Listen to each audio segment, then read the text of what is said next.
Right, so I had a whole thing planned for the opening of this little video, and I had the camera set up all right, and I had everything ready to go, and I knew what I was going to say, and I knew what I was going to do, and then I set it up, and I recorded it, and I put it on my computer, and I checked it out, and this happened. SAS is on! Every damn week, there's some sort of technical problem. Sometimes I fix it, sometimes I figure it out. Most of the time I don't. It's just gone the next week. I don't know what's happening. Gremlins. That's what's happening. I'm not the best at self-motivation. I usually break promises to myself. So this week I'm going to promise you guys that I'm going to do that thing I've been talking about, and I'm going to have it ready for next week. I'm going to write the script and get all the shots and edit it all together. So there you go, CI. I'll definitely have that next week. Now, my lack of self-motivation probably means that I'm not going to make a very good hero anytime soon. They usually know how to get things done, and they don't need anybody pushing them or promises to people on the internet to make sure that they get things done. That they just sort of do it. As detailed in this book, it's upside down. This book right here, Hero with 1,000 Faces.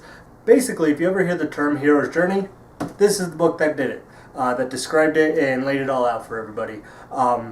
It's certainly got a lot of utility, probably a whole lot more originality than Don't Kill the Cat or whatever that stupid movie production one is, which tells you minute by minute what a movie should have, which is why they're also formulaic and boring.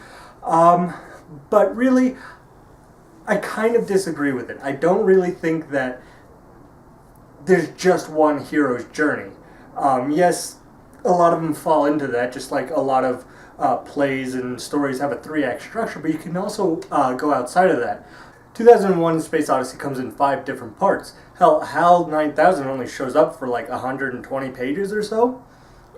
So it doesn't really have a main antagonist like that. It's got a couple of different protagonists, Dave Bowman and Floyd. His name's Floyd, I think. I had the book somewhere. Haywood Floyd. I remembered. Ooh. And that whole bit near the beginning with the apes lasts for like 75 pages.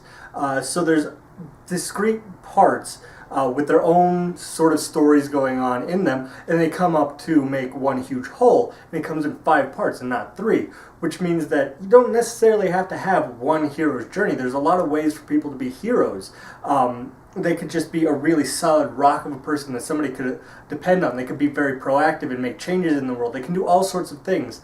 So while I definitely think that that idea in this book has a lot of utility, I think sometimes people get a little too caught up in the idea that this is the way it is, and this is the formula, and this is, you know, what you got to do. You have the hero go on this journey, and it's got to happen in 3 parts, and you can't kill the cat, and you have to have this happen at this moment in the video.